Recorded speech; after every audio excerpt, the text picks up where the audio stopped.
God. Sorry, I just completely blanked and forgot your last name, Matt. Dagger. Matt Dagger. Welcome to the Starlight Ballroom. Hey!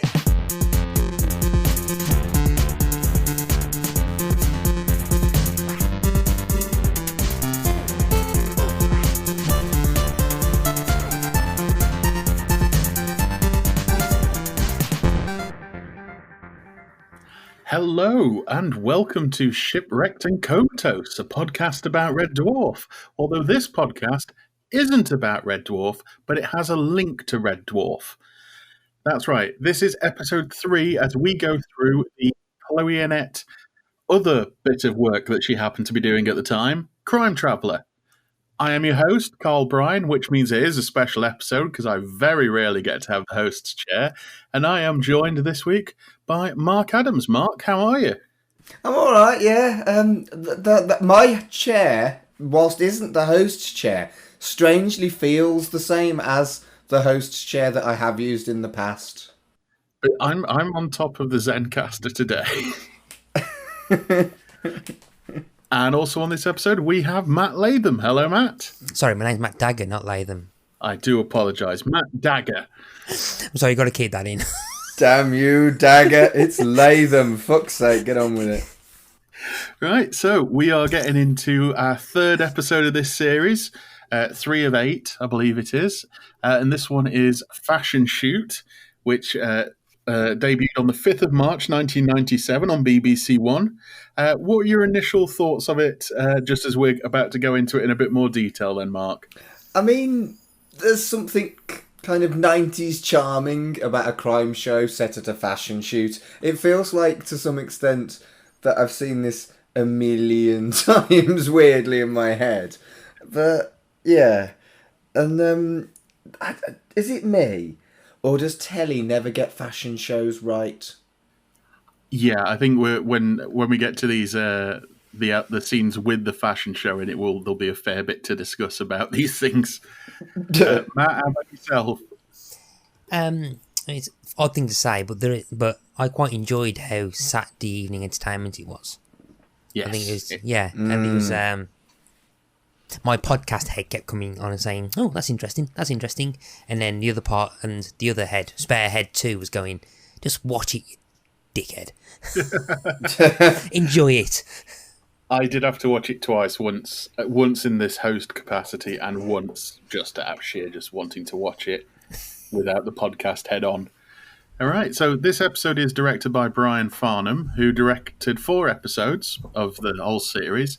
He is a television sort of stalwart. He directed a lot of episodes of The Bill, Poirot, Night and Day, which is probably a podcast all in itself, the ITV soap that went a bit Twin Peaks after it got moved to 11 o'clock at night. Oof, that's a name. That's a name I've not heard for ages. Yeah, No. I did find that they are all on YouTube. And he also directed 9 episodes of the show that was alternating with Crime Traveller and probably would have gone back and forth if Crime Traveller carried on for another series. Bugs. No? God, remember Bugs? Didn't it have Craig McLachlan without the chest one too in it? He did, yeah. No Mona either. But yeah, he was directing Bugs and then he came into Crime Traveller. So it must be one of those things, right? If you're on the BBC 8 o'clock on a Saturday night, you get kept on. Either that, he just slept outside the BBC and just never went home. Yeah. Maybe when they just wheeled off Chloe Annett and Michael French off the set and wheeled in Jesse Birdsall and Craig McLachlan just at the end of the day. Just one off, one on. Right, let's get into this episode.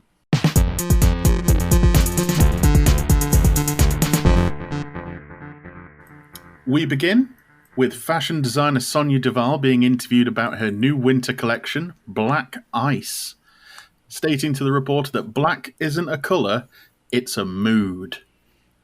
And she's trying to give her... That is the most gothic thing I have heard in my entire life. I've been listening to a lot of Stabbing Westwards recently, and it is the most ridiculously emo goth shit I've listened to in a long time. And this topped it with that one statement. Yeah, it's very 90s fashion designer of a statement to say, isn't it? So emo. She also goes on to say that her clothes, she wants to give her clothes a more aggressive quality with this show. I've got down here that the breathy dialogue between the reporter and Sonia goes into borderline porn acting. Oh, I got them down. Yeah, I thought they were flirting with each other. Yeah. There was, they weren't borderline. There was like proper flirting with each other, I thought.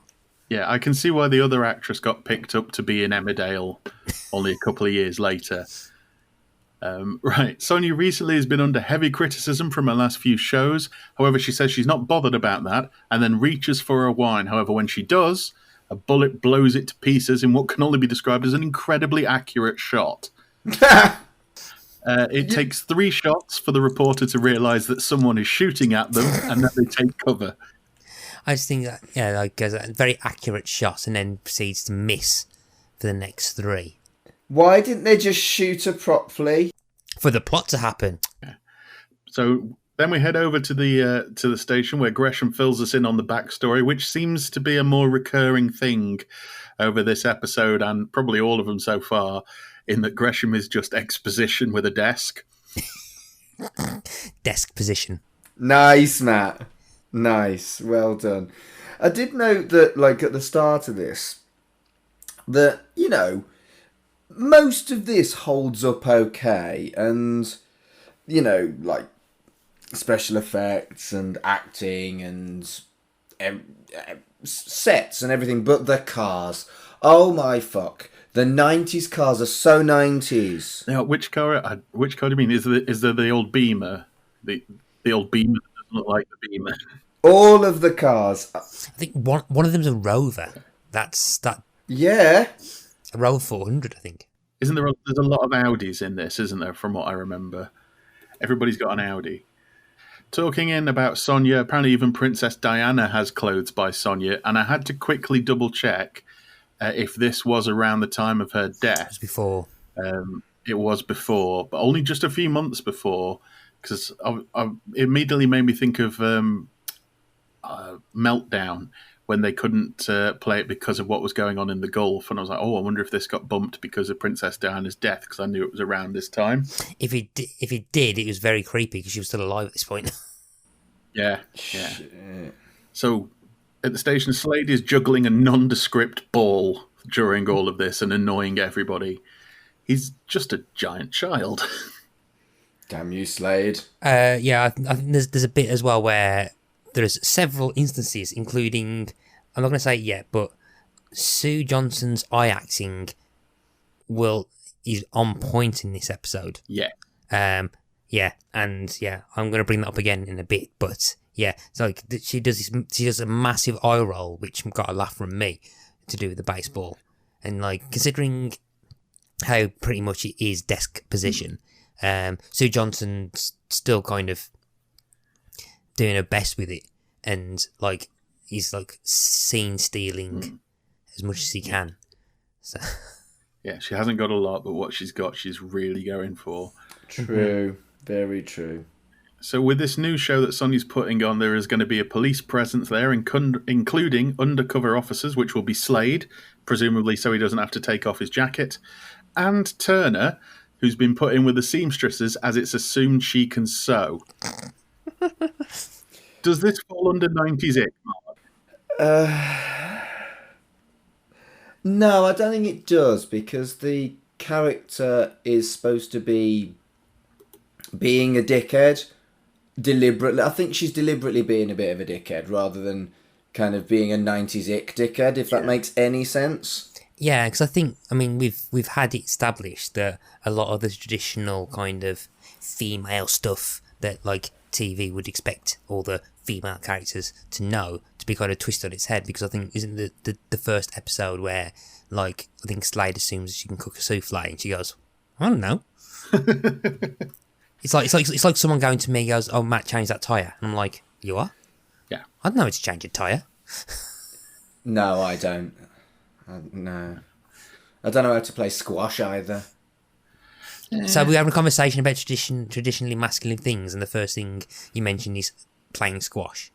I don't know. Any sports. I don't have a football team. I'm aware of football as a thing. You're aware of sport as a concept. I am, yeah. Thing where blokes thump each other in it. Isn't that wrestling? No, that's an art form. Moving on. So Holly says she can't sew. However, she's told she's going to have to wing it. I feel this cruelly overlooks Nikki and Morris, especially Nikki, who from his previous record probably knows how to sew because he needs to cover all bases.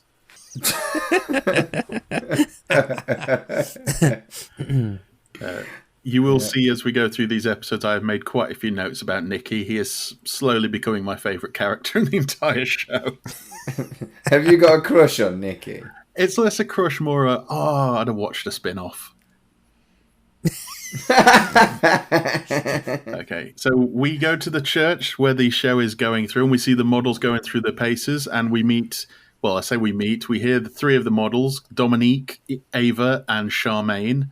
And I wondered, it's in these things, it's always these fancy names. It's never like Tracy or Brenda or... I would assume, I mean, I don't know very much about the modelling world, but I would assume that you would take a pseudonym like an author or an actor would, or a wrestler would, I suppose. And, you know, you don't have wrestlers called Bob Smith, so I would assume you wouldn't have, like, a model called Sarah Smith, you know?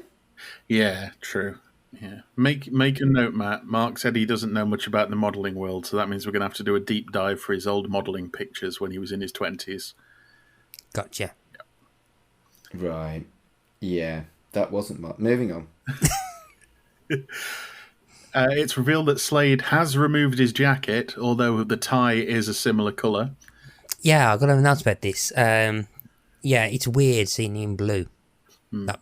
That blue doesn't suit him. It's like, you know, if you're playing Street Fighter and you both pick the same character. Yes. Yeah. We've got Slade's alternative player to like get up, and it looks weird. It's just an inverse colour scheme. Yeah, it just Wow. It just doesn't. It's Brilliant. like it's like when they used to flip between the red and blue jacket on Smallville for Clark Kent, for like when he was Bizarro and stuff. And here we've got like Bizarro Slade.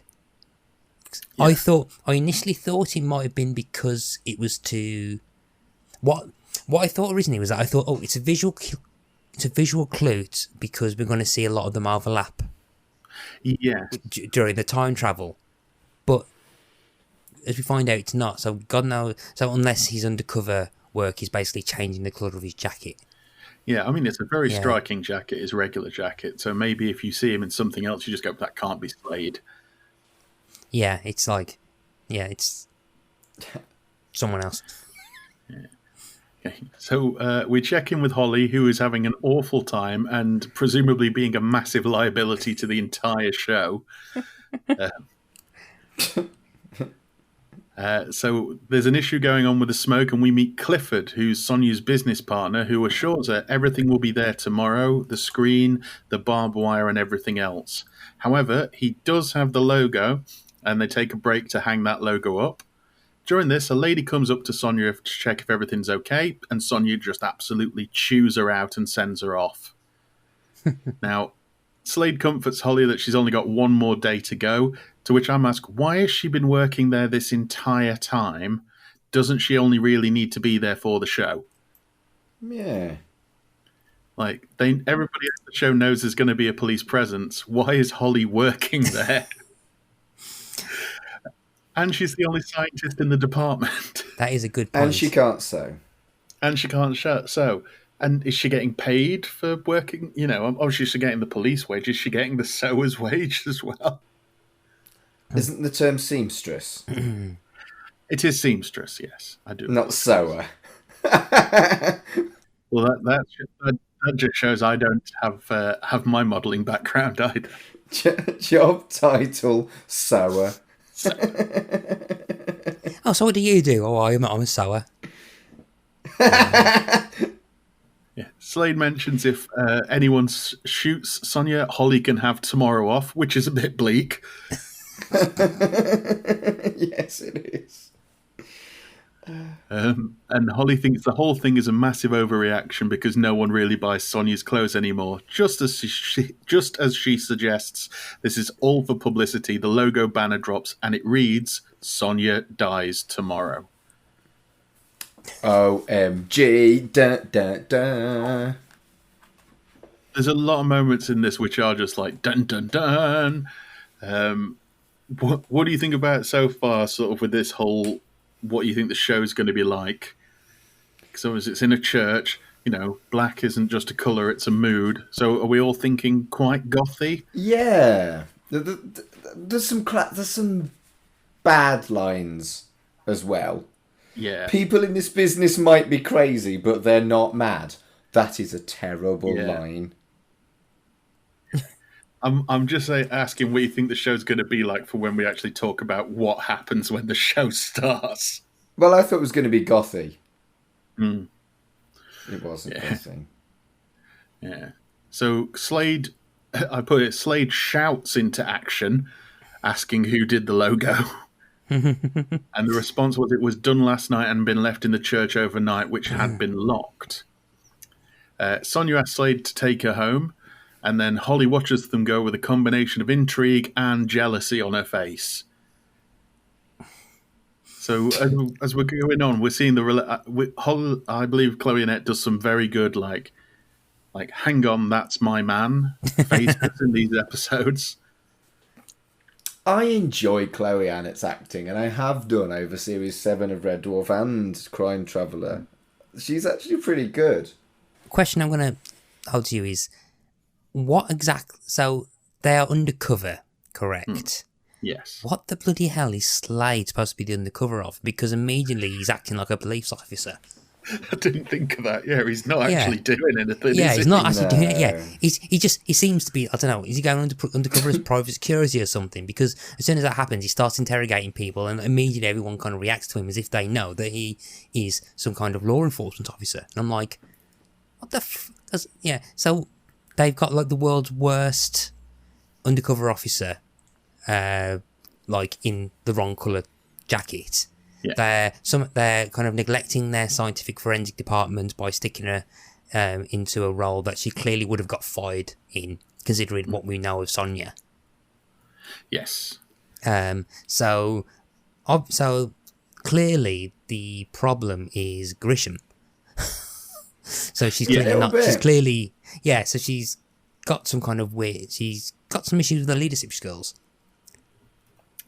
Yeah, it's a weird one. I didn't notice that at all until you mentioned it. It was like, what is Slade actually doing? All right. So Holly sits down to talk to the lady who got shouted at earlier by Sonia, and we learn she is Sonia's sister, Linda, who would look more like her if she wore the same type of clothes. Remember that, everyone. Make a note. If she wore the same type of clothes, she'd look more like Sonia.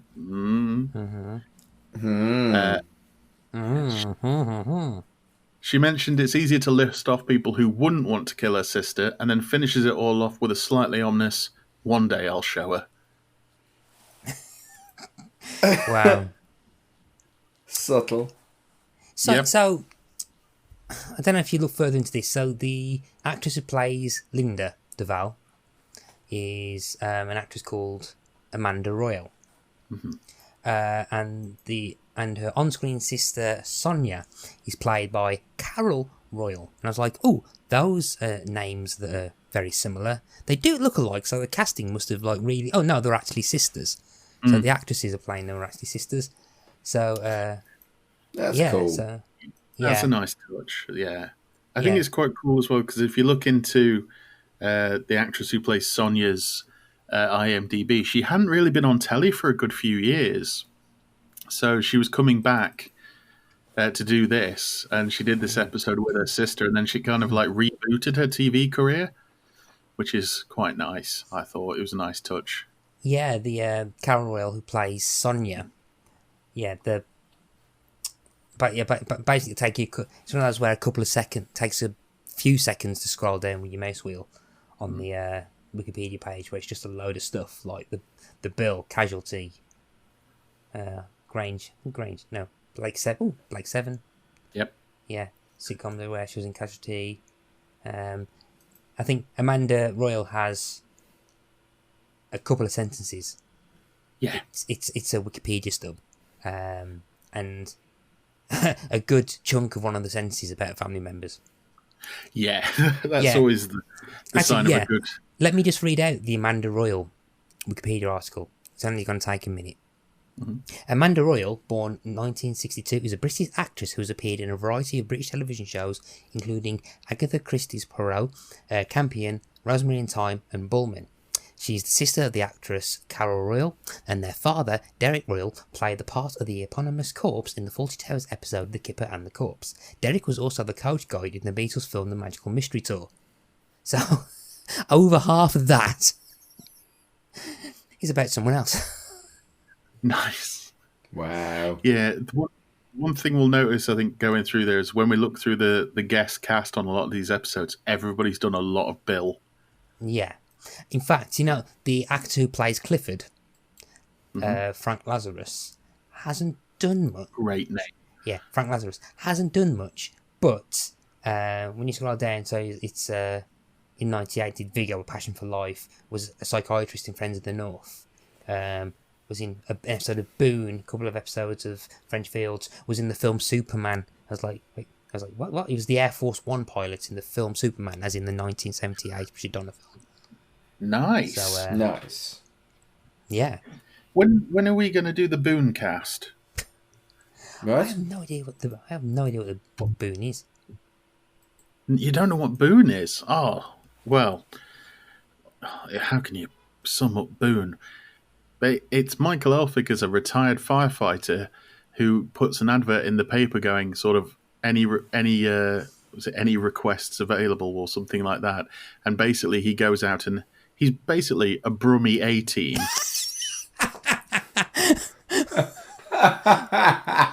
Okay, I am definitely interested. I ain't going in that plane, you blooming idiot. It's a Brummy A-team. His sidekick is Neil Morrissey in like his first ever role. And it's got one of the best theme songs you've ever heard, which is a weird reggae song. Man. I'll play it to you afterwards. I have nothing to add to this definition of Boone. I think it was genius. It was massive back in the day, was Boone. Yeah. No.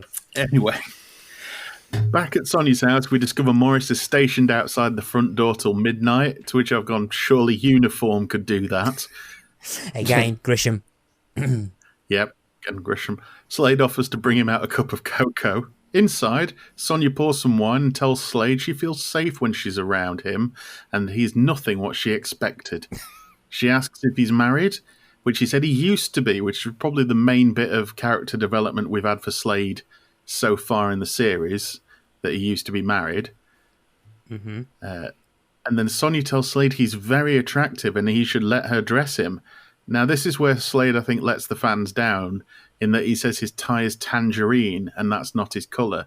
And he's right. His colour is mustard yellow. Yes, it is. Yeah, definitely. Yeah.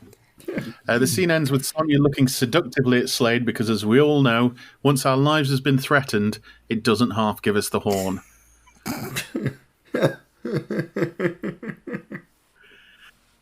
Ever had your life threatened and just been incredibly randy, Mark?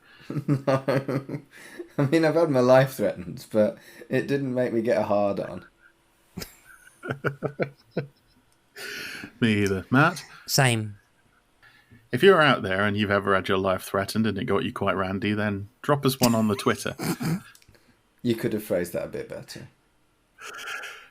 We cut to the next day. Slade is walking up the stairs of the station as other officers tell him he looks knackered, that he'd been up all night and did she twist your arm, with Slade saying, oh, she made it hard for him to say no.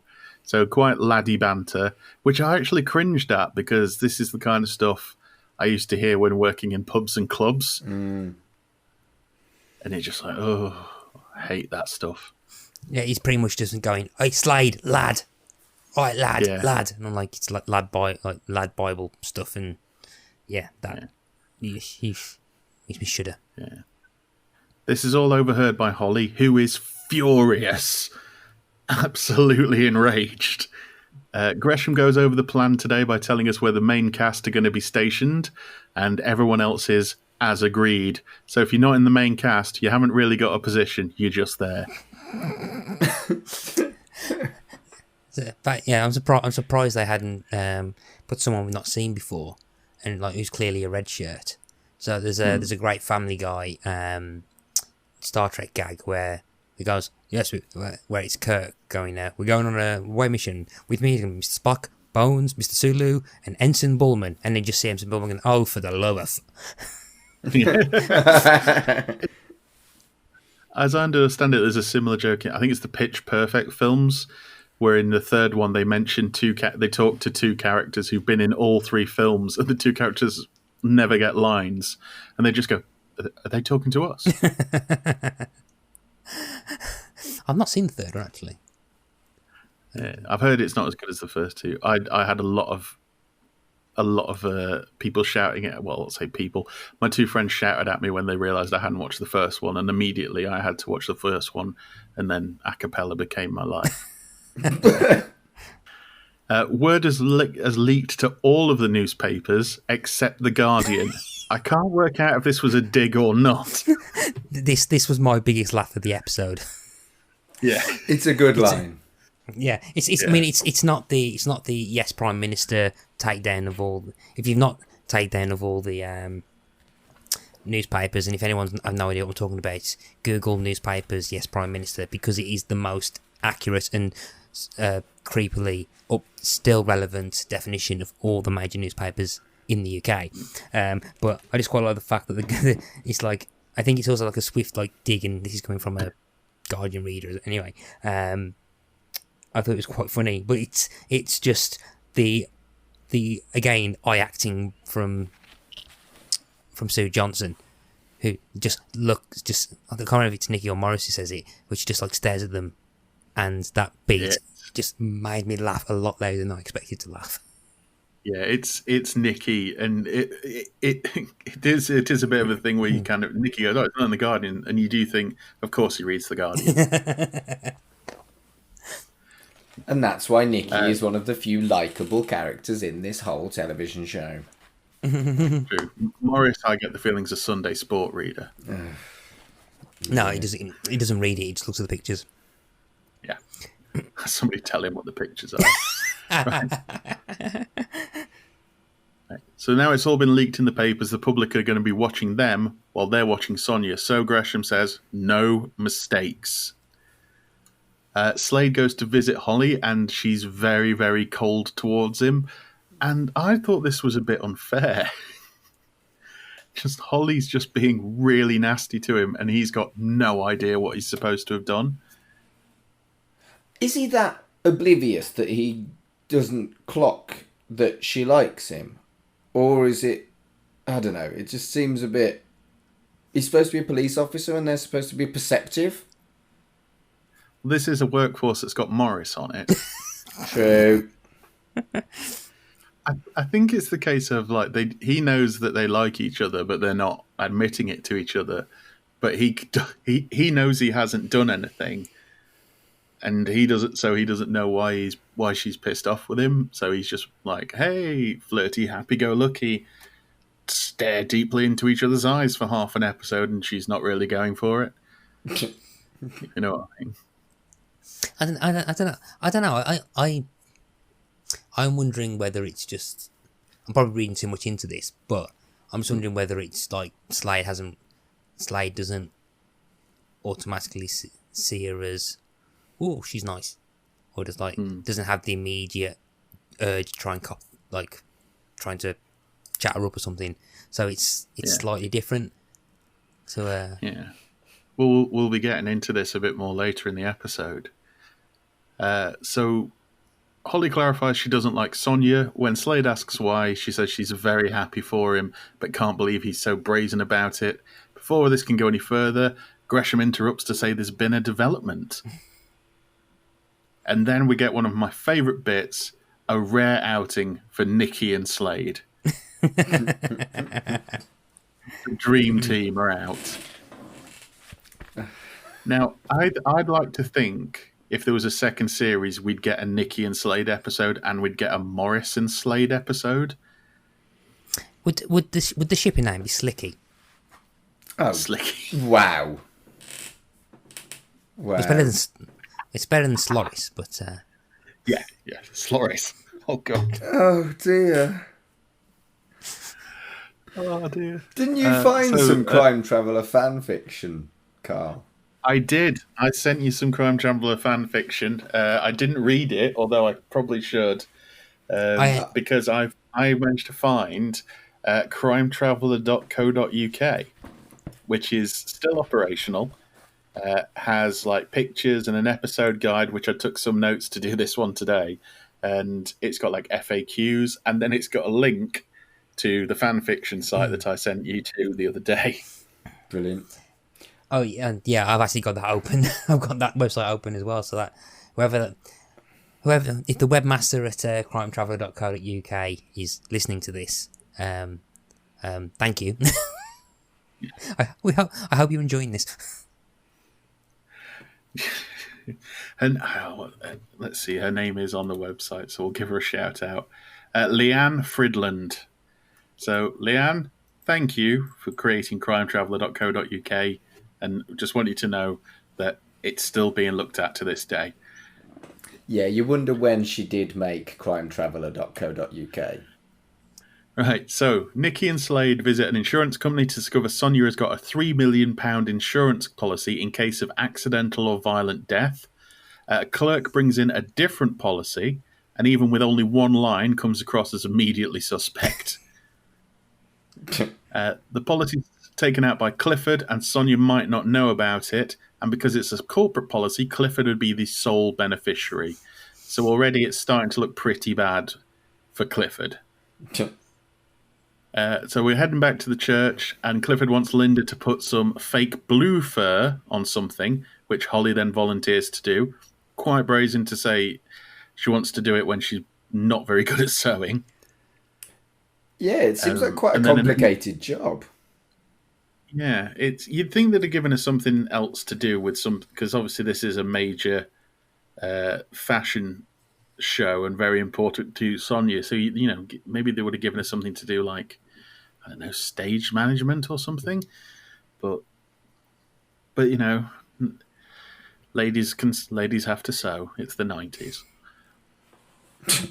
All right. An engineer appears to say someone had taken the DAT tape, which made me feel all warm and nostalgic.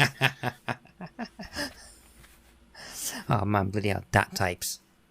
Oh, I haven't seen one of them in years. With all the music's on this tape and it's missing. Apparently Sonia only has the only copy, so the engineer, whose name is Carl, great name, is told not to worry.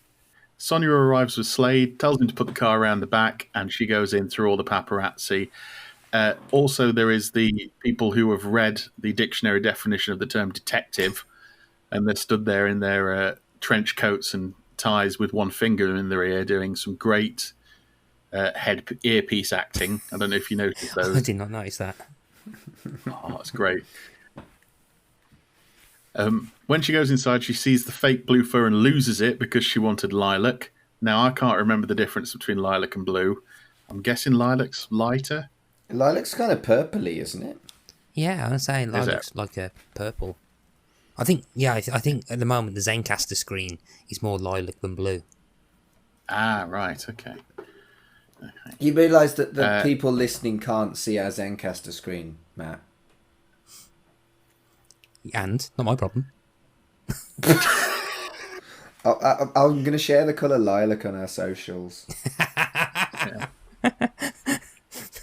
Just way in advance of it coming out, it's just a block of lilac, and just deal with it, Matt Latham. I'm absolutely going to deal with that. This is lilac. Deal with it. Sonia immediately blames Linda that the stitching's dreadful. Holly takes responsibility. Sonia doesn't want to hear it, blames Linda, who loudly quits. And then Clifford takes her into an office to calm down, and Sonia gives Carl his tape. Although he hasn't got time to test it now, so yeah, keep that in mind, people, for later on. All this is happening, Slade's parking the car, and he is hit from behind and thrown in the boot. So I'm thinking, how long did it take him to get round the building with the car while all this goes on? It is. It is a '90s car. True. Sorry. Can I have one of my favourite podcast rants, please? Okay. Yes, of course, Mark. So, concussion. It's quite a serious thing. And if you are knocked out from a blow to the head, you will be concussed. That is medically true. And if you are concussed, you are fucked for at least a day. You lose your balance, your memory can be very sketchy, and there's lots of symptoms of concussion. Teleconcussion is get knocked out, spend an hour out cold, you'd be brain damaged, and then wake up and la la la la la, I'm fine. And unfortunately, this programme doesn't book that trend and is shit teleconcussion, and I don't like it. Well, what you've got to remember in this case, Mark, is it's following the two great traditions of being hit in the back of the head, which is the nondescript black stick that they always get hit with. And they always act like they've been hit between the shoulder blades. Shoulders go back, head goes back, and then they fall down. I mean, I think we'll see over this series it happens to Slade a lot. Yeah, he would be brain damaged by the end of this series. The amount of time he sees knocked out and spends prolonged periods of time out of consciousness, he would be brain damaged. That is a clinical fact. Maybe this is why he's so oblivious to the Holly thing. Maybe. in slightly off tangent, have any of you ever watched Smallville?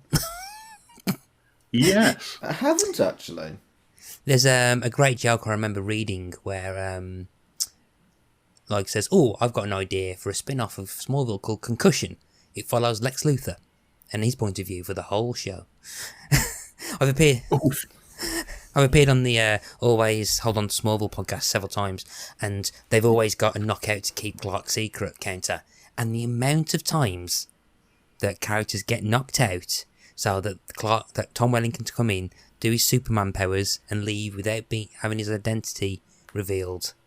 I think for your mental health, Mark, you probably should never watch Smallville. Yeah, it's just one of my absolute bugbears that concussion is always depicted so frivolously. Why can't I say frivolously? It's always been one of my bugbears that concussion is so frivolous. Fuck.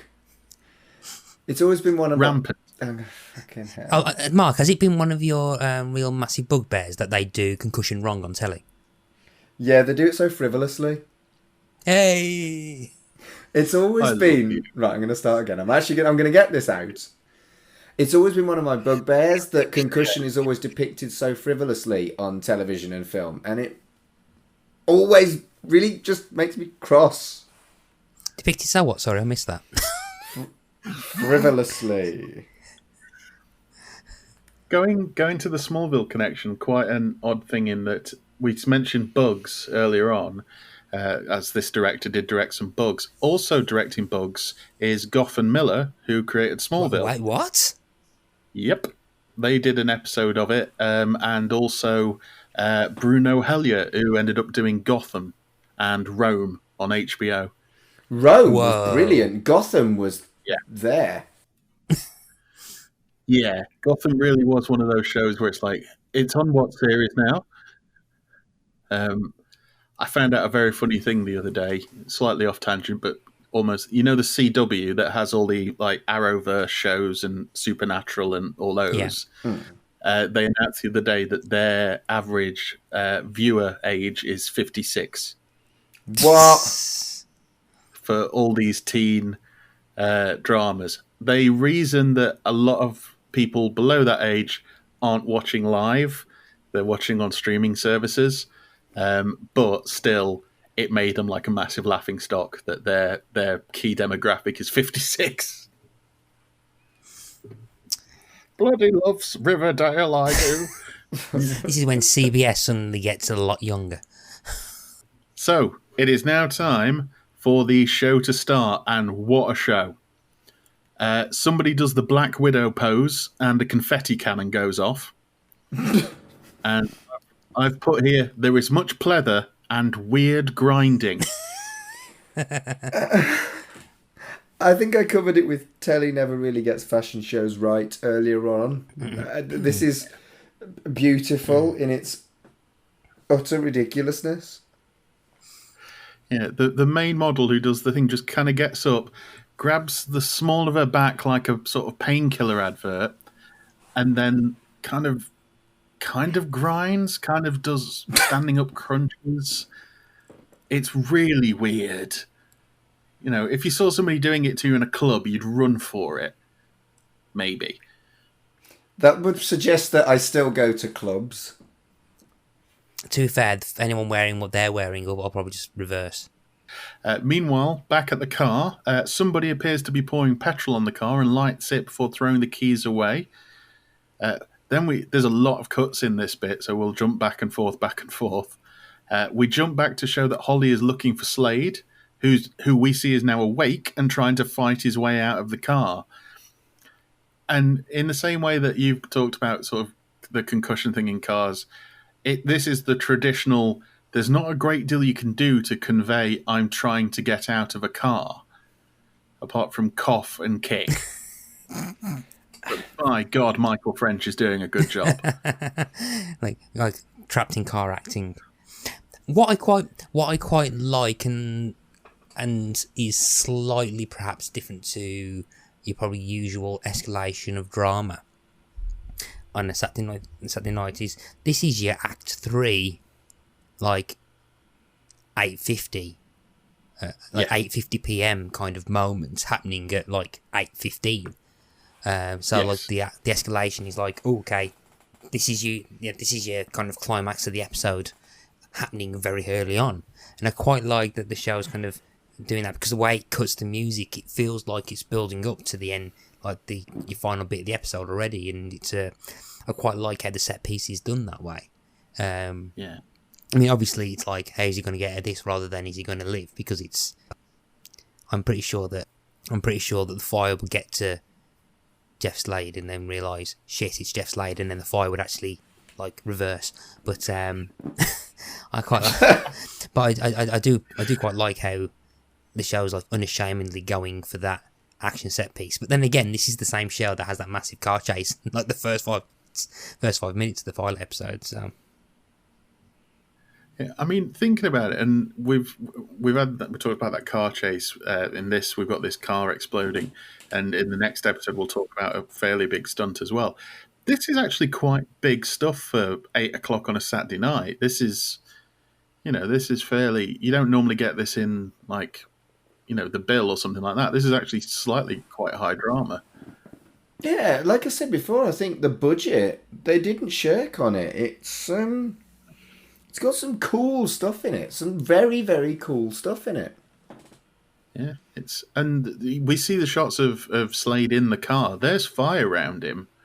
It's not it's not CG, because CG then was in the very initial stages. So the only way you could do it is thing. And the shot of him running away from the car and it exploding is fantastic.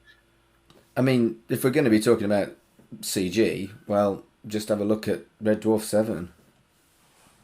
True. Ugh. Or the remastered, what they call the remastered ones. Bloody hell. Yeah. Anyway, so while Slade's trying to fight out of the car, back at the thing, we see Clifford emerging from the office that he went into with Linda, just as Sonia is getting ready to walk down the aisle to take her final bow. Slade escapes the car, runs for cover, and the car explodes in very Spaceballs-like spectacular stunt, Slade. As Sonia goes down, we hear 2 gunshots, and Sonia falls to the ground. There's absolute chaos. Nikki spots somebody holding a rifle in the chapel, and Morris takes off after them, radioing that he is heading north. And then inside, Clifford yells for a doctor.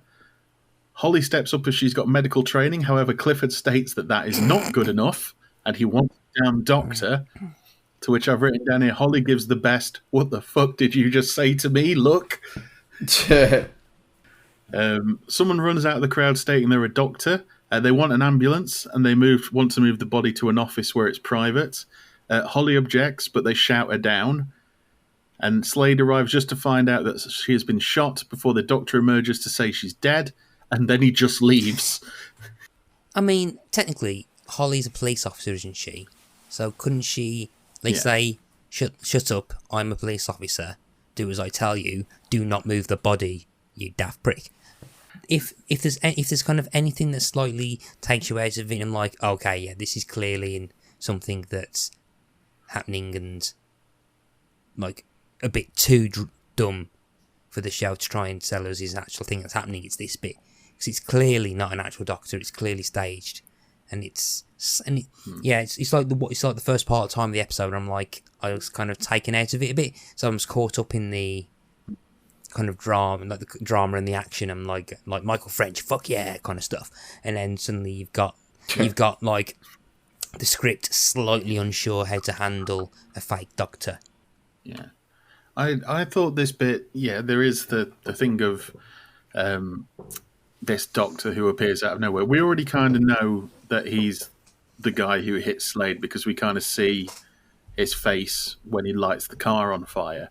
So already it's a bit suspect. There was a quite nice little detail that when he comes out and says, "I'm sorry, there's nothing we can do," and he goes past Slade, Slade doesn't look at him because he's too busy looking at Holly. So he doesn't notice that it's, and a bit of a spoiler here, it's the clerk who we met in the insurance office earlier who just doesn't have his glasses on. I just think it's like a difficult thing to give a clue to people watching in a murder mystery, and it's just done a little bit clunkily here, isn't it? And I think it's classic. Well, Poirot, we keep referencing Poirot because everything about this is like Poirot with time travel, and it is the kind of classic Poirot clue drop, but it's too obvious. That's all it is, I think. Yeah. I wonder if that was the elevator pitch for this show. Time traveling Poirot, probably, because that's what it is. Time traveling Poirot, but with the guy from EastEnders and with a better jacket. Gresham arrives in the aftermath, laments that the entire department has been there day and night, and someone still got shot. Holly asks if the shots came from the chapel, as it doesn't sound right. During all this, Slade gets annoyed that no one is paying attention to the fact he nearly got killed. That's a legit thing to be angry about. He's literally sat there like with a burning jacket. He's got smoke coming off him, and it's like, can somebody point out here that I'm nearly killed? And then Grisham's probably just like, walk it off, Slade. Well, initial react was, how did you get out of a locked car? No concern or sympathy. I mean, like, I'm surprised he hasn't been put in front of a disciplinary because of like poor management decisions and like lack of welfare for her subordinates. Hey guys. Yeah, she almost seems annoyed that he got out of the locked car. Yeah. She then wonders why, out of everybody, they picked Slade. Slade wonders if it's because he was closest to Sonia, which triggers Holly's sarcasm chip. Gresham deduces this means that there must be two people that are behind this. Clifford is eliminated as Holly saw him, but points out that she didn't see Linda. Ooh. So I like this. I think it's quite nice in that, it's sort of like, right, well, there must be two people. Like, well, it looks like it could be this person. No, we can't because Holly saw them. It's a very Jonathan Creek plot. If you know what I mean. I need to watch that. Yeah, I need to give that a watch. You've never watched Jonathan Creek? No, this has come up in the first episode. Well, get it watched. I'm sure I said that in the first episode too. You really, really enjoy it. What I quite like as well is that there's a couple of things that when we find out after the time travel about who's what and where, I do appreciate and quite like the setup of the man that they see with the gun. Like you just see the silhouette. Yes. And I don't know if you have to warn about spoilers, but we know that it's eventually it's future / past Slade or future Slade travel back in time. Yeah, and to be fair, I've been going through this like thinking, going, so that's so and so's going to be setting up this and this, and a couple of times where they've like managed to kind of misdirect me and think not real, and not realise that people that we think are suspects are actually Holly and Slade. And I quite like I honestly thought for like until we physically see him later on in the episode, I honestly thought that was someone else. That was another shooter. So yeah, I quite like how that's set up. When questioned, Clifford mentions Linda was completely hopeless. She always wanted to make her own clothes, but it never took off. He also completely fails to take responsibility for the blue fur, lilac fur debacle. He completely buries it, and I was just like, what a prick. Linda worked for Sonia, and apparently Linda was never grateful about it. Clifford states Linda would never listen to her and just walked out. Holly arrives to tell Slade the fingerprint on the gun was Linda's. They want to go and investigate where she lives, and Clifford reveals she lives in the flat above Sonia, and they go to investigate. So, yeah, Clifford really lays it on thick here that it's Linda, it's definitely Linda. What were you thinking at this point? I was thinking it's definitely not Linda. Yeah. The reveal that Linda lives in the same house as Sonia seems to be treated a bit like I really didn't feel it was that important. It's like, yeah, okay. That's Yeah, same. Yeah. Was it not done to emphasise the fact that she will see all of Linda's movements and know everything about Linda? Anyway, so we get to the flat, and Linda appears to have done a runner, and she's taken all of her clothes. However, she's left some outfit designs back on her desk, which Holly states aren't bad at all. In fact, they're really, really good. Slade believes, but when you look at it, it just seems to be like she's done some shades of pink on an easel, and there's a couple of patches of fur. I think, to be fair, I would go with the fashion opinions of someone who can't sew. Yeah, there is that. I mean, if Slade had said it, I'd have gone for it because of, the jacket. Yeah.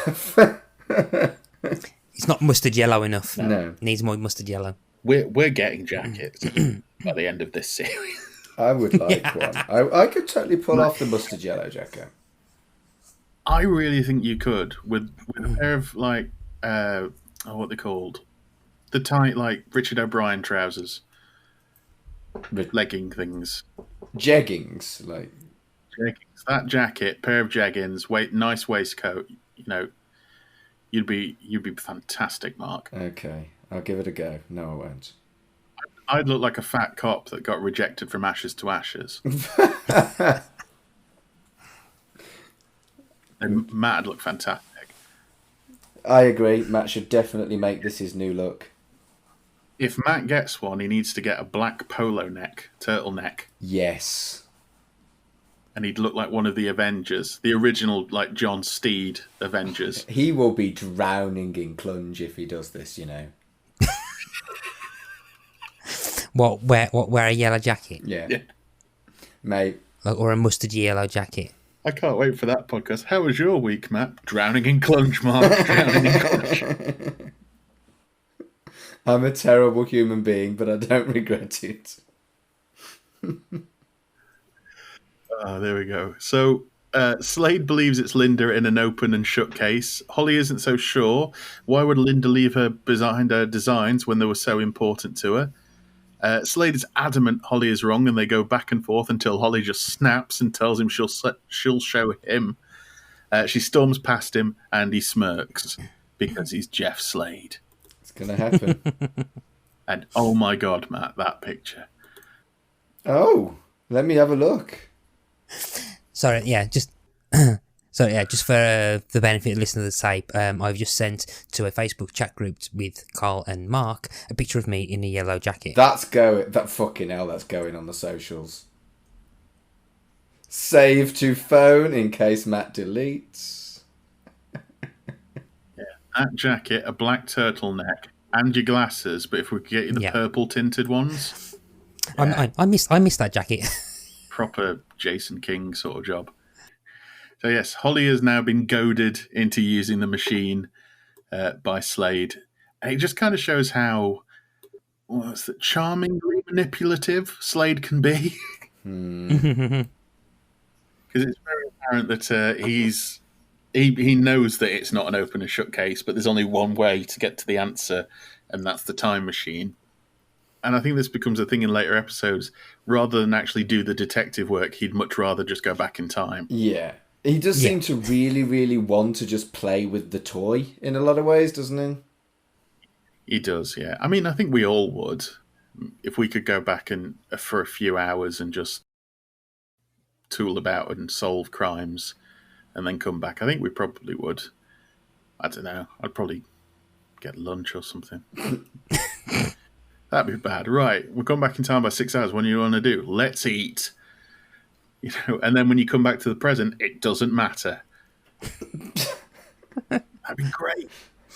There's quite an interesting conversation that's happened here during the midst of this, which suggests that they're not airing these in the right order. Yeah. Holly says, so far, since I've let you use the machine, I've been involved in 2 car crashes, been arrested, or something else. And then Slade goes, yeah, but you've stopped 2 murders, you've stopped a blackmail plot, and you've solved art fraud. Basically, they're doing the kind of police squad thing where they just start referencing previous episodes. I was looking at them like, the art fraud's actually next week, isn't it?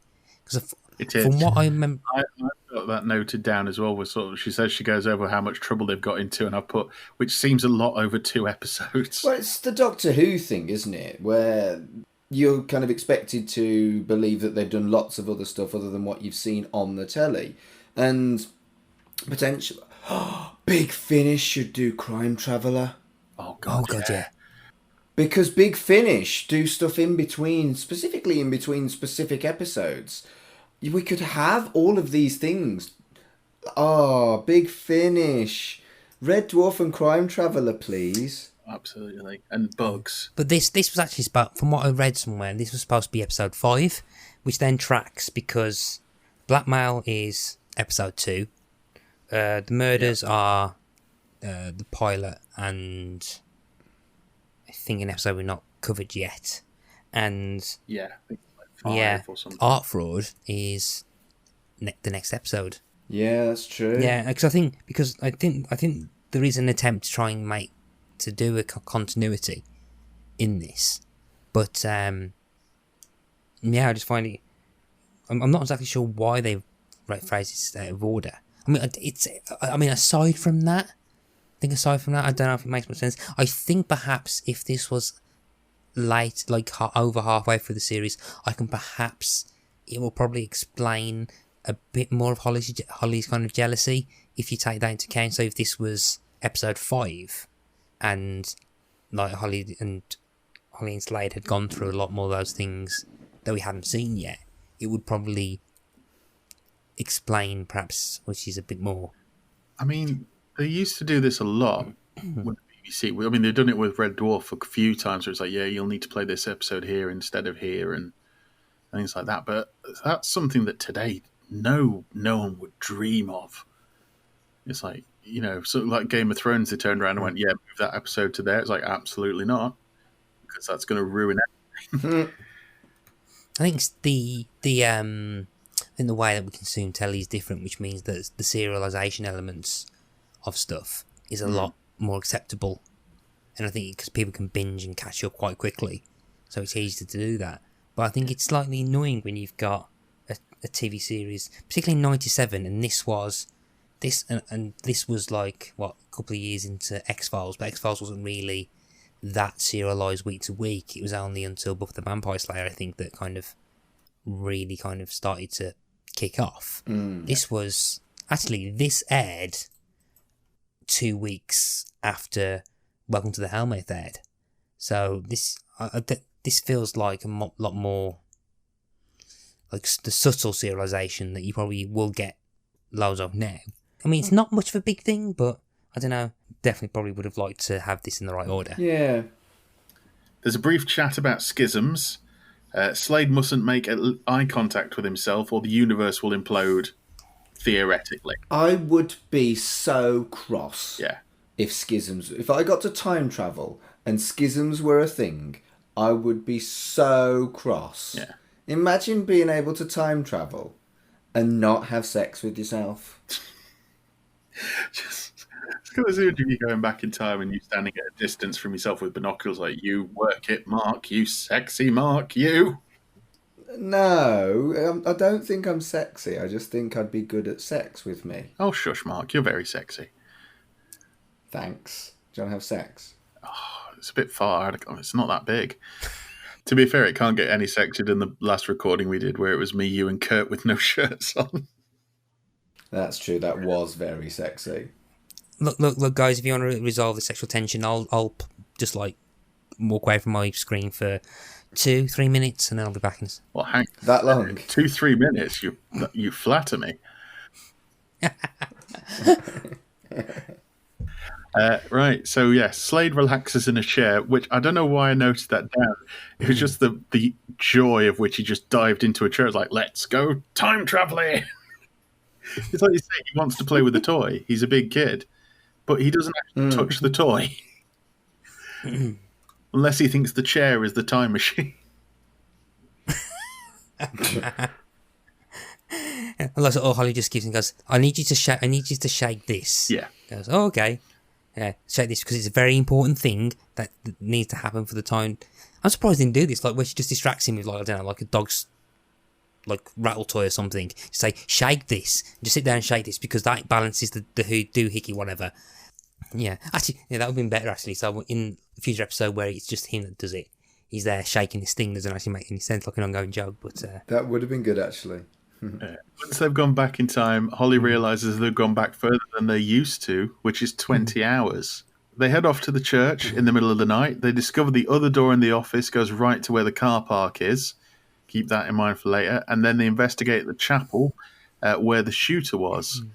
Holly wonders why Linda would go to all the fuss of death threats and the like for weeks if she was just going to shoot her, but they're interrupted by somebody coming into the church.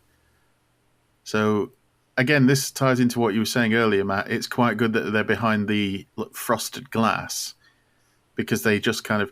The thing I noticed, Slade pulls Holly in front of him. What a hero. Yeah, so again, it goes into that you can't really see who's behind that glass.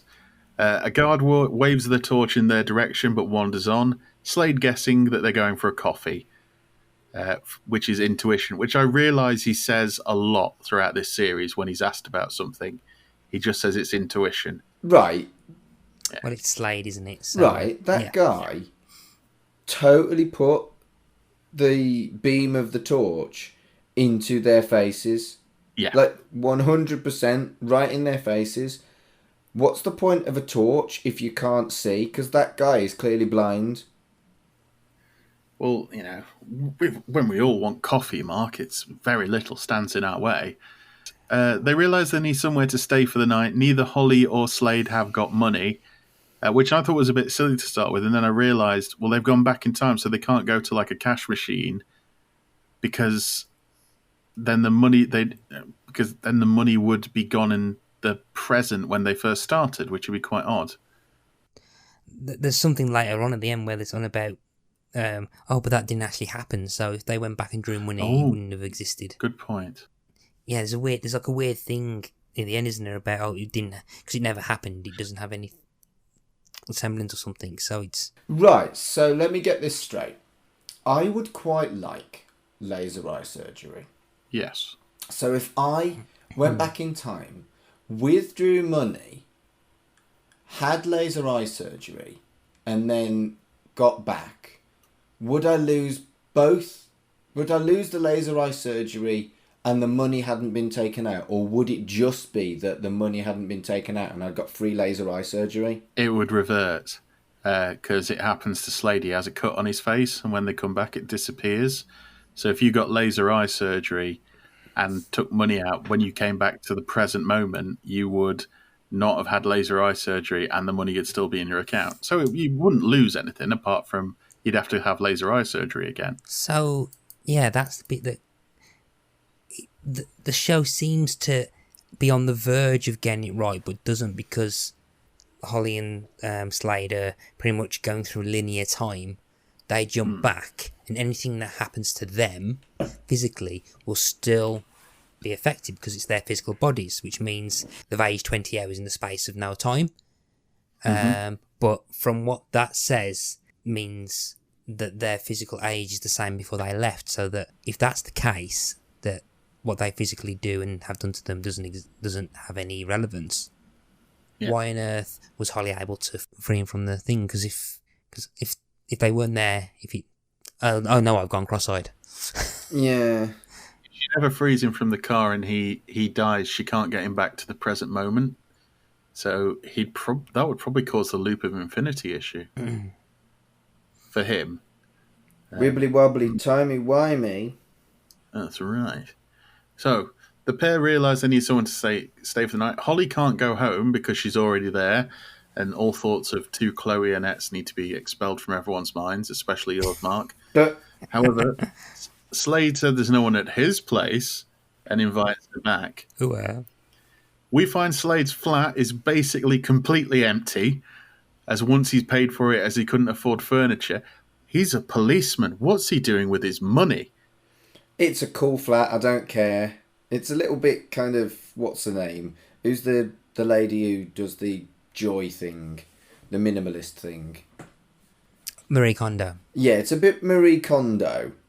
In the way it's all kind of keep it basic kind of shit. But I like it.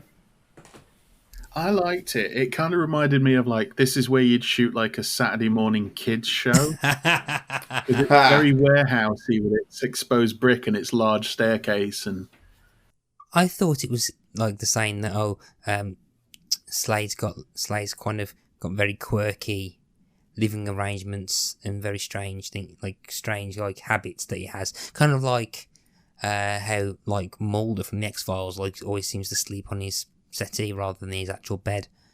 Or when I think where the main character is slightly off or doesn't have the normal things that people have.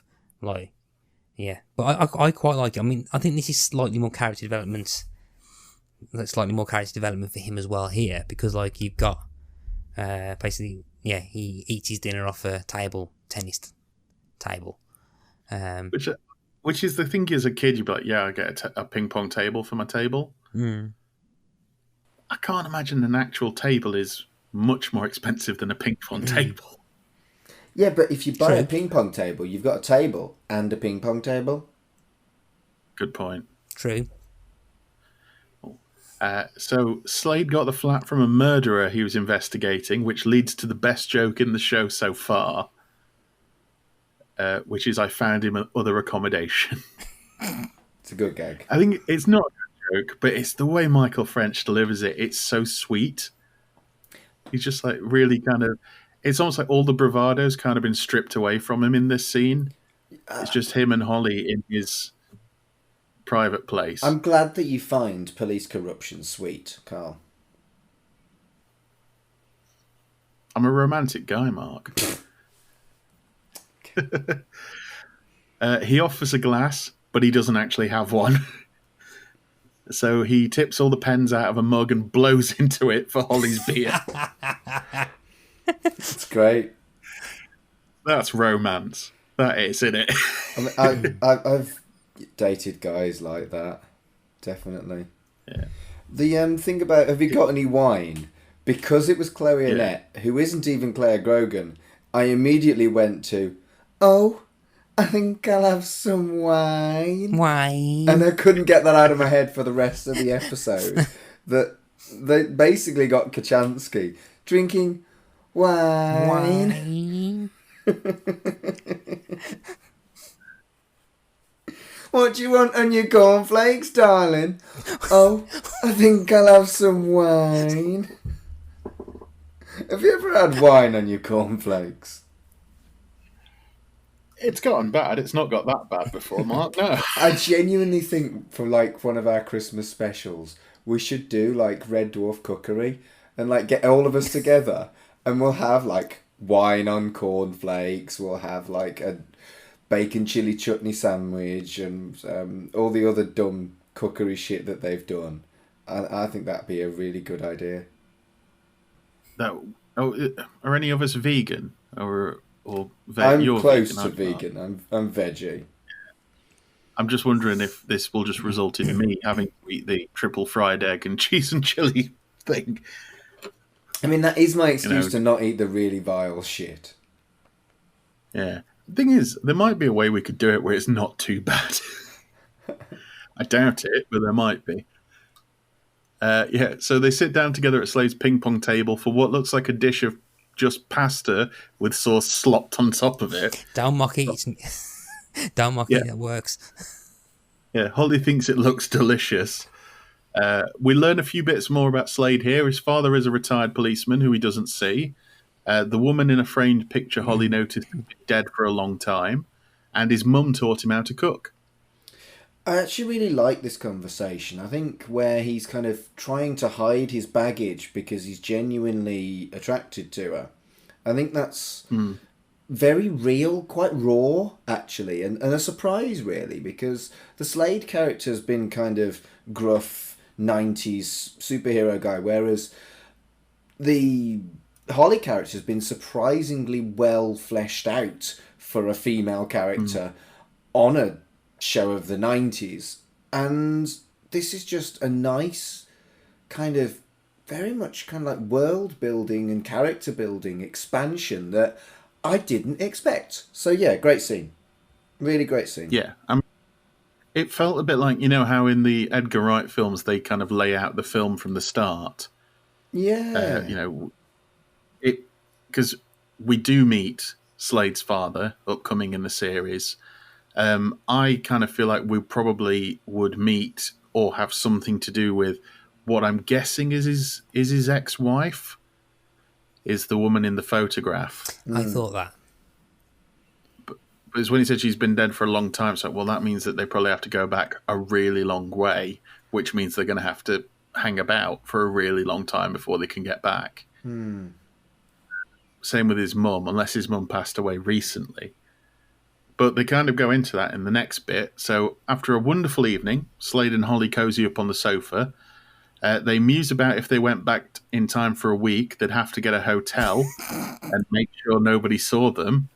To which I've written on my notes, what would they do to pass the time? I mean, I thought you were going to say, I wrote in my notes, bomb chicka wow wow. But also this... Yeah. I mean, think about it. So if the cut into the head never happened, if they did the nasty for a whole week, and would they if she then conceived during that week, and then they went back, she wouldn't have got pregnant, would she? No. I did wonder if this was leading up to you basically going, Slade could do it without a condom all the time. It really wouldn't matter. I was trying to find a PC way of saying that. Yeah. I'm surprised you didn't get there first, Mark. Fucking hell. There's a line. No, there isn't. No, there isn't. But then again, though, if you got the free LASIK, you got free contraception as well, because you just go back in time, buy a load of condoms, and then if you go and buy Mark's LASIK example, I can see clearly now. Let's go shagging. Brilliant. No comeuppance. Right. Things are looking quite sexy until Holly pieces together the reason Slade isn't home this evening and won't be back till the morning. It's because he's with Sonia. Holly is incredibly angry and yells at him how incredibly cheap this all makes her feel, and throws her mug of beer all over Slade. I thought Chloe Annett in this scene was absolutely fantastic. Yep, that's in my notes too. With the weird kind of laugh that she comes out with after she's done it. She's just absolutely brilliant. She's so enraged and feels so used. And in the same way, I think Michael French is really good because there's no better... There's no better... well, it's the line in Devil's Advocate, like there's no better cover than honesty. Or there's no better lie than honesty. In that he's genuinely doesn't know what she's talking about, and that's just making it worse. He doesn't... he doesn't deny not doing anything, but doesn't confirm anything either. That's one thing I've noted down, that the impression being that Slade's like spend the night with Sonia, but I don't know whether he's either oblivious that's what everyone thinks that happened, or whether that's the bit that slightly confused me. I'm not 100% sure whether Slade genuinely airheaded enough to not perceptive enough to realise that people are reacting to the idea that he slept with Sonia, or whether he just can't be asked defending himself. That's what I don't get. To me, it feels like he thinks that other people wouldn't think that about him, but he's Jeff Slade, so of course they're going to think that about him. Look at the jacket. It's a good jacket. Yeah, but he didn't have. Oh no, he did have the jacket. No, he didn't have the jacket. So even without the jacket. Anyway, they have a tiff, and Slade goes off to bed alone with Holly sleeping on the sofa. Although it looks like a very nice sofa. The next day, we join Slade and Holly silently sitting in what appears to be an incredibly tense car. Again, really nicely done. There's 8.5 hours left and 5 hours before the start of the show. They witness Clifford picking up Linda and then go and search the flat, showing that she hasn't packed. Holly notices if she wanted to make a quick getaway, she'd have already packed, and all the things were missing when they came after the show. So where's it all gone? Dun, dun, dun. Slade tries to make peace, but they're interrupted by Sonia, who heard voices. However, she doesn't really think anything of it, because obviously she knows who they are. As they leave, Slade warns Sonia to not go out on the catwalk, stating he will stay with her backstage. So is this one of the first examples of Slade deliberately trying to change the future? He does it every episode, doesn't he? Oh, yeah, pretty much. This one just feels much more explicit. I do like what this eventually sets up, though. When they reveal about why he was attacked, I do quite like this bit. In hindsight, so I quite like how Slade actually trying to be the hero ends up putting him in actual danger. Yeah. Holly points out he can't go backstage as he could be seen in two places at once. As they arrive at the church, Slade goes inside to hide, with Holly armed with the stereotypical huge, chunky Polaroid camera of the 90s. Right, here's the thing. Good. Whenever I see a Polaroid camera, I am so ridiculously jealous, because I wanted one so much when I was a kid. I know they're shit. I know they're grossly expensive. And I know that you don't need one. You've got a mobile phone. But I'm so jealous of a Polaroid camera. Just so jealous. You can still get them. Can you? Yeah, I'm sure. Yeah. Yeah. Oh. Maybe I'll get a Polaroid camera. You can make a double Polaroid. I wouldn't need that. Triple Polaroid. Oh yeah, that'd be nice.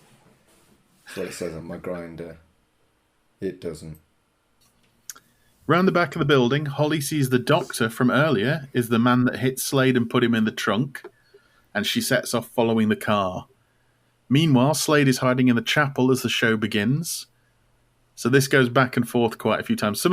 They tend to have quite slow, quite linear scenes, and then when the action kicks off, it proper cuts back and forth, back and forth. It's very, very inconsiderate for us doing a podcast 20 plus years in the future. Rude. I know. I will write to my MP. So yes, we cut back and forth. Holly witnesses the car going up in flames and the doctor riding away on a motorcycle. She rushes into the bush to find the key fob, and does so, which leads to what we saw earlier of Slade escaping. And then Holly races back to the church. Back at the church, Slade is lying in wait, and someone enters and leaves a shotgun on the floor. Right, I want to go back to the car scene, Carl. Yes. 3 questions. Yes. How did the bad guy not spot her waiting? She did not hide in any way. No. Why did he chuck the keys away anyway? Why did he do that? Why didn't he just pocket them or get rid of them in a better way? And 3, when they analysed the fingerprints on the keys, why didn't they spot that Holly's was on it? Good point. It's Sonia's car, isn't it? But there was an attempted murder in that car. They will have dusted those keys, and they didn't find Holly's fingerprints. But to be fair, but then again, this is Grisham, so Grisham probably doesn't really care. Yeah. Fine. Grisham picked them up herself by hand when they were doing the evidence things. She's probably got a flamethrower ready to like burn Slade alive one of these days, so she just probably thought someone beat her to it. The doctor not noticing thing is, Holly was kind of away, but she wasn't super far away. But he did just seem to put his helmet. He was very focused. He was about to pull off a murder here, or an alleged murder. And, fine. What was the other question? Oh, why did he throw the keys away? Well, baddie's got a baddie. Fine. Dear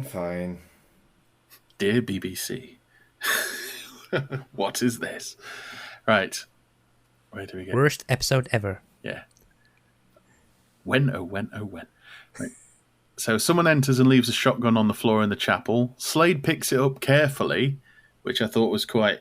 He picks up carefully, but as soon as the gunshots go off and Nikki screams over there in the chapel, as we saw at the very beginning, Slade just holds it with his fingers and puts it back on the floor. Which goes into what you just said about the key fob, Mark. Yep. So he runs away, heading north. Holly witnesses the doctor picking up someone on his motorbike and them escaping, but can't see who it is due to a bike helmet. Meanwhile, and I like this section, this goes into this is quite a bit for 8 o'clock on a Saturday night on BBC One, is the whole Slade is running across a train yard pursued by police. Mm-hmm. I really quite like this, actually. It was I thought this was pretty cool. Basically when you make somehow, again, this show's made David Wicks an action hero. There's a few scenes where it's like, that is a stunt double, and then there's a few scenes where like, no, that is Michael French. Yeah, the train stuff was definitely him, and I actually put, that's really cool that he got to do those stunts. You wouldn't have modern actors doing that now. No, definitely not. Unless it's like, Cruise or somebody. So, Tom Cruise, Michael French. So he races between carriages, pulling the old double back, and then runs in front of and grabs onto a moving train. The fact he trips when he's doing the thing makes me feel like he wasn't supposed to, but Michael French went, do you know what's going to look pretty cool and add a bit of drama if I trip in front of a moving train? Yeah, it's the 0.01% of Slade that's like infallible, so that we mere mortals have some kind of like relatability to Slade. He finally loses them and then jumps over a fence to be rescued by Holly, who knew where he'd be from Morris's description that they heard in the future/past. And they get back to the flat with 10 seconds to go. Holly shows Slade the pictures of the doctor, with Slade responding that he knows who that is and he's not a doctor. However, in the same as your LASIK eye surgery and the potential Slade Turner baby, the photos are blank when they get back to the present because of a time paradox. Yeah, which is a shame because, Polaroid camera film costs a lot. Mm-hmm. Are you Googling how much it costs now so you can get a Polaroid camera? No, I just remember it cost a lot when I was a kid and I couldn't afford one. But I am going to Amazon a Polaroid. I'm going to have a look at Amazon. You two keep chatting. I'm going to have a look.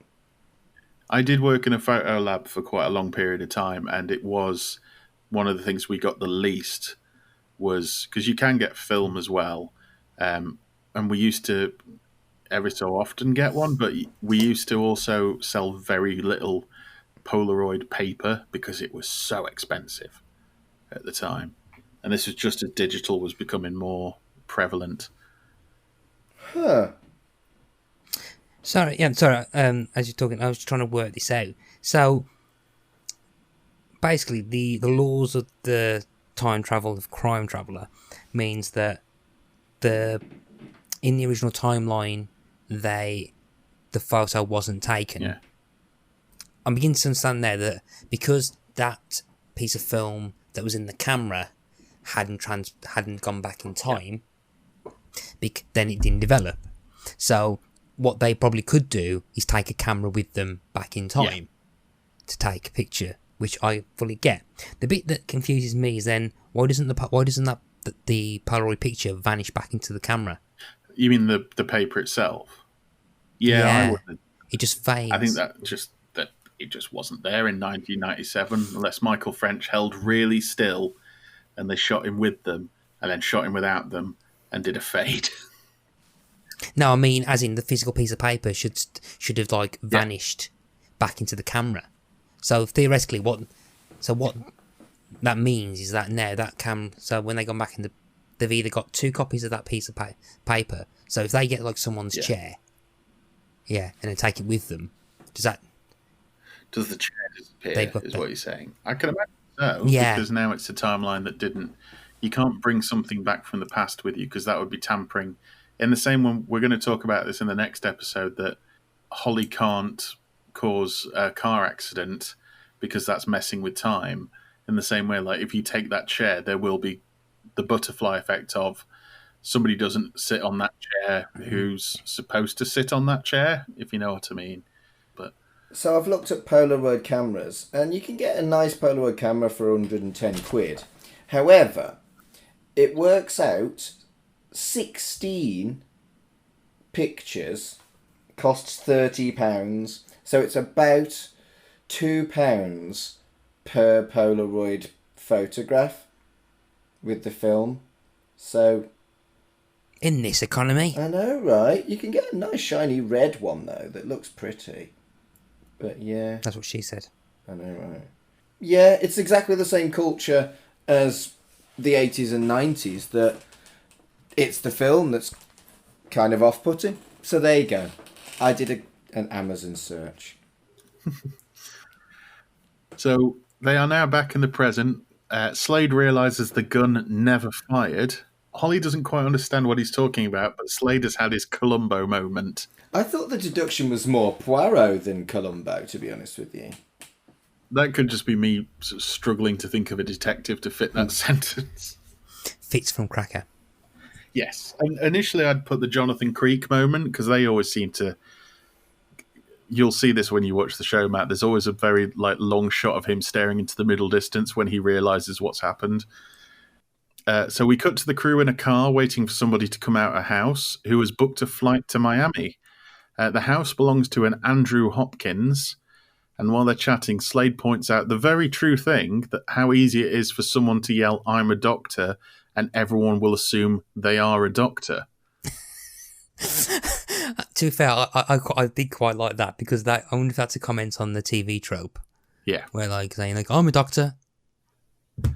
And after this, Michael French goes to Holby City. Maybe he's Jeff Slade. Maybe he's travelled back 15 years and not the only thing he can think to do is become a doctor in inverted commas. How funny would that be? The last episode of his Holby City run, he walks outside and Holly picks him up in a car and they go back to the time machine. Yeah, and just hands him a mustard yellow jacket. Yeah. And, oh, God, yeah. That should happen. The house, we'll say, Hopkins and a mystery person get in a Land Rover and Gresham gives the go, which is a very restrained one for a police operation. I thought it was going to be a go, go, go, but Sue Johnston makes a choice and just goes quite quiet. They trap the Jeep.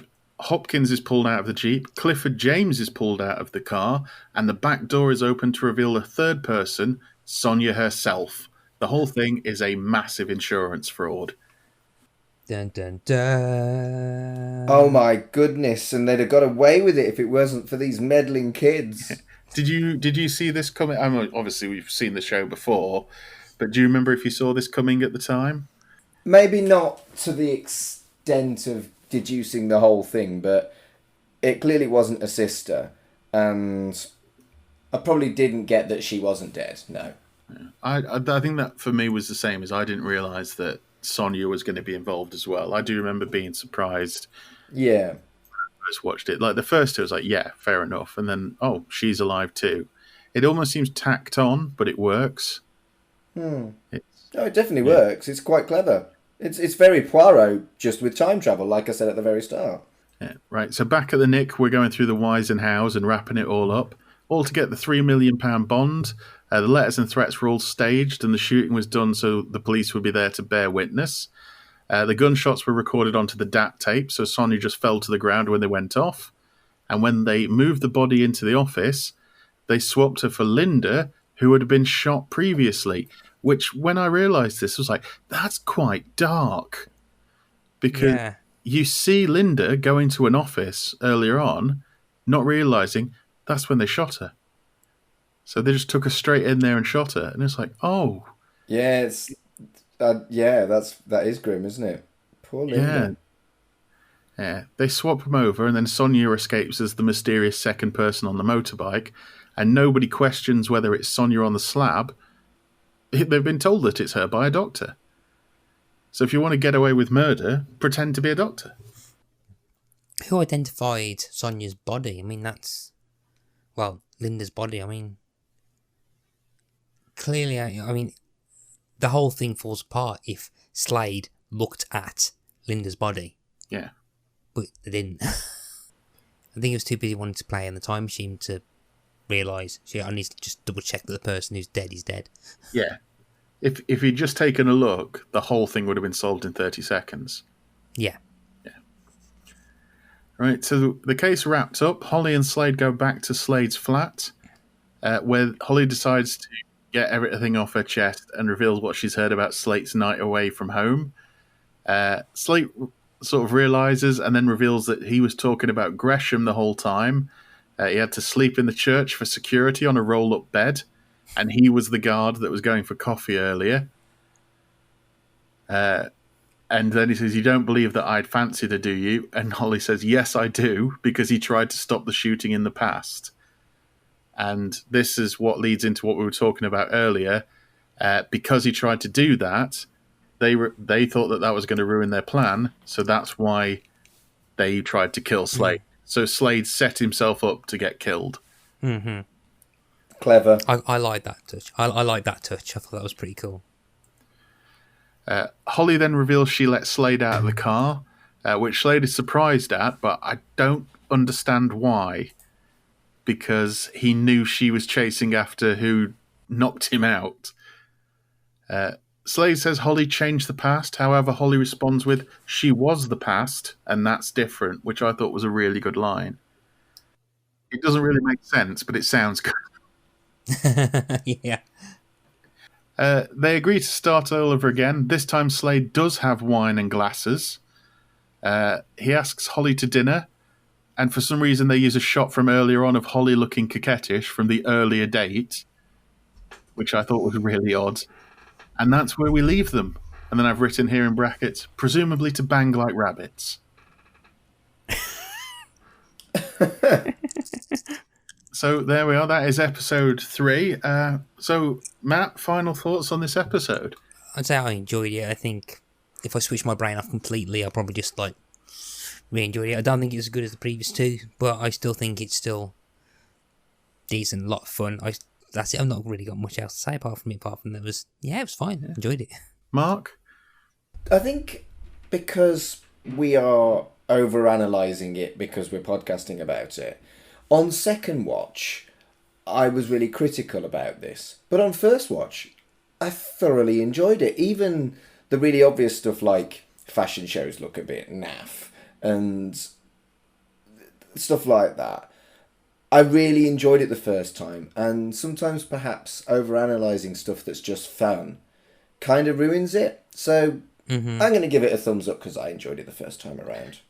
I think this is a really solid episode, and it's a one-off thing, so it all wraps up by the end, which a lot of these episodes do.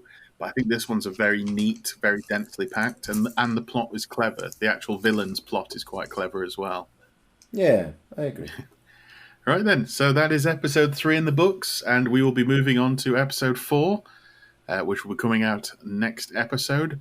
So all that's left is to really plug our bits and bobs. Matt, where can people find you on the internet? And they can find me online under Pick a Disc on Facebook, Twitter and Instagram about my podcast about music that I speak to people about. I'm also on No Book Club, which is the Yellow Jackets podcast that I do with Kurt and our friend Tony. And at the time of airing, I should be a few months into a new podcast, which is Ask Us About Loom, where I talk about point-and-click adventure games. And you can find that on Ask Us About Loom on Twitter. Excellent. Mark, what are you up to? Well, this is going out a lot later than we recorded it, so at the moment I'm not doing a huge amount podcast-wise. I'm just doing this and Chucky Vision, which is a podcast about the Child's Play and Chucky franchise, at Chucky Vision on Twitter. And yes, we did deliberately make a Chuckle Vision pun with the name, but that is literally the only thing to do with Chuckle Vision, so it was a silly idea. It was mine. But yeah, if you like Child's Play, horror films and shit like that, give that a listen.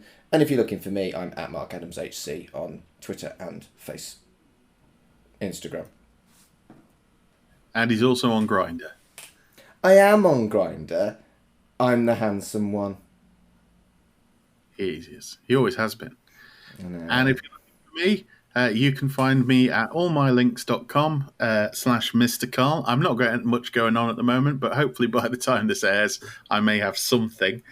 And yeah, so thank you very much for listening. We will see you on the next episode. And until then, damn you, Slade!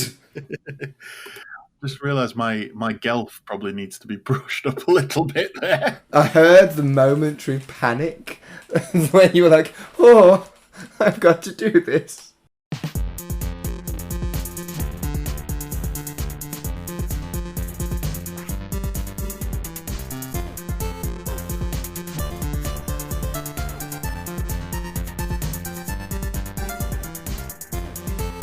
Shipwrecked and Comatose, a Red Dwarf podcast, was created and produced by Mark Adams and Kurt North. You can find us on Twitter at Red Dwarf Pod, and we are part of the We Made This Podcast network, which can be found online at wemadethispod.com or on Twitter at We Made This Pod.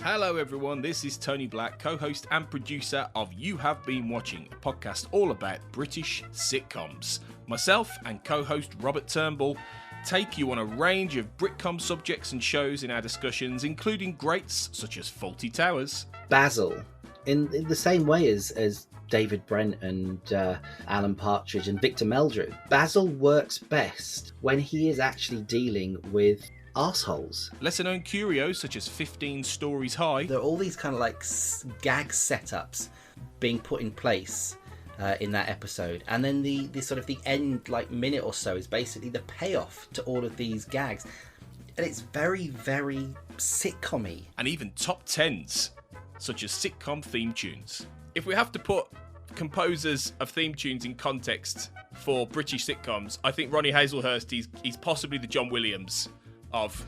I was just gonna say he is the John Williams of. I think he is British sitcom. We're available on all podcast platforms and on social media at YHB Watching Pod on Twitter and Facebook. So please subscribe, get in touch, and come and have a laugh with us.